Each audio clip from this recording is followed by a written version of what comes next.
खुदावंद मसीह में आप सब पर सलामती हो। प्यारे बहन भाइयों, खुदावंद यीशु मसीह के पहाड़ी आवाज़ के सिलसिले में आज ये हमारा 10वां सेशन है।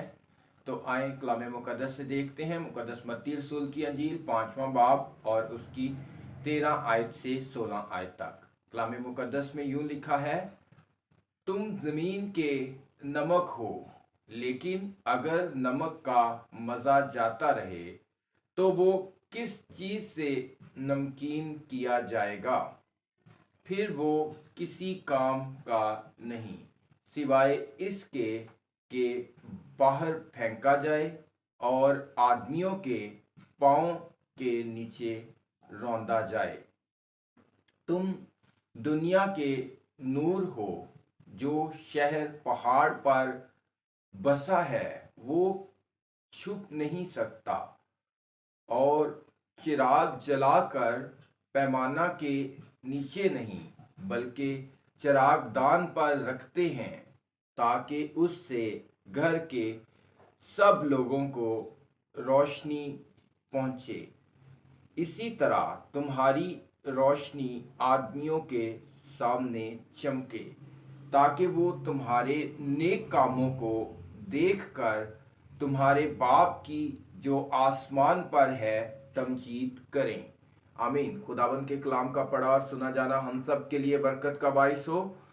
तो कलाम मुकद्दस में खुदावंद यीशु मसीह इन आयात के अंदर दो तशबीहात इस्तेमाल करते हैं। तशबीह वो होती है जो एक चीज़ तो दूसरी चीज़ के साथ हम कंपेयर करते हैं, उसका मुवाजना करते हैं मश्तरका खूबी की बना पर। तो नमक और नूर की तशबीह जो है खुदावंद यीशु मसीह ईमानदारों के लिए इस्तेमाल कर रहे हैं। तो ज़रा नमक पर गौर करते हैं।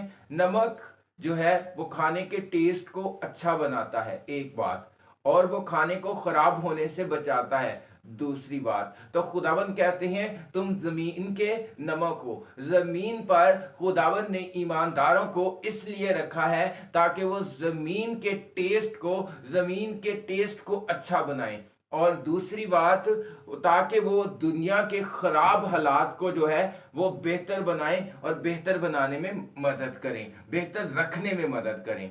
तो खुदावंद कहते हैं तुम ज़मीन के नमक हो।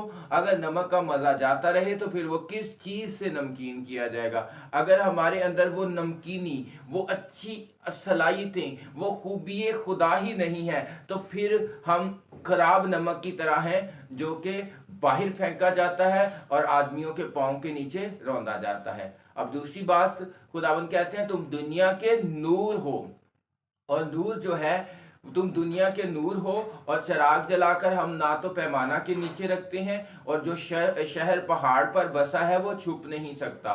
तो तुम्हारे अच्छे काम जो है वो आदमियों के सामने चमकने चाहिए, ताकि लोग तुम्हारे नेक कामों को देखकर तुम्हारे बाप की तमजीद करें जो आसमान पर है।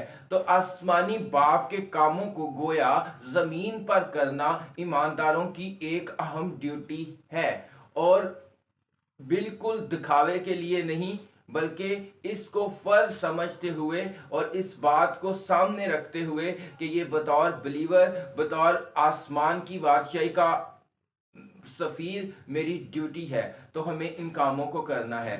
देखते हैं एक एग्जाम्पल। मदर टेरेसा जब छोटी बच्ची ही थी तो उनके दिल में लोगों की खिदमत करने और खुदा के कामों को करने का बहुत शौक था। तो जैसे जैसे बड़ी हुई उन्होंने इस काम को और बढ़ाया, और एक वक्त आया कि उन्हें नोबल प्राइज़ दिया गया। 1989 1987 में उनको नोबल प्राइज़ दिया गया। उनके कामों में वो बहुत अहम काम ये है कि वो गरीबों की मदद करती थीं।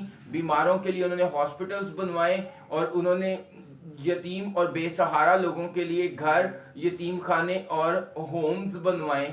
और उन्होंने एक तंजीम का जो है बुनियाद रखी थी कोलकाता के अंदर, जिसका नाम था मिशनरीज ऑफ चैरिटी। और ये तंजीम इस वक्त दुनिया के 130 ममालिक के अंदर काम कर रही है, और तकरीबन 5000 से ज़्यादा सिस्टर्स और लाखों रज़ाकार इस तंजीम के अंदर काम करते हैं। तो उनके एक छोटे से काम से उन्होंने बढ़ाती गई, तो आज वो रोशनी कितनी ज़्यादा फैल चुकी है। इसी तरह खुदावंद हमें भी अपने अपने हिस्से के, नेकी के, मोहब्बत के, वफादारी के, खुदा की बादशाही के चिराग जलाने की तौफीक बख्शे। आमीन। खुदावंद आप सबके साथ हो, आपकी सलामती करे, आप पर मेहरबान रहे, और खुदावंद का चेहरा हमेशा आप पर चमकता रहे, और आप खुदा के खौफ और खुदा की मोहब्बत में हमेशा बने रहें। आमीन। God bless you.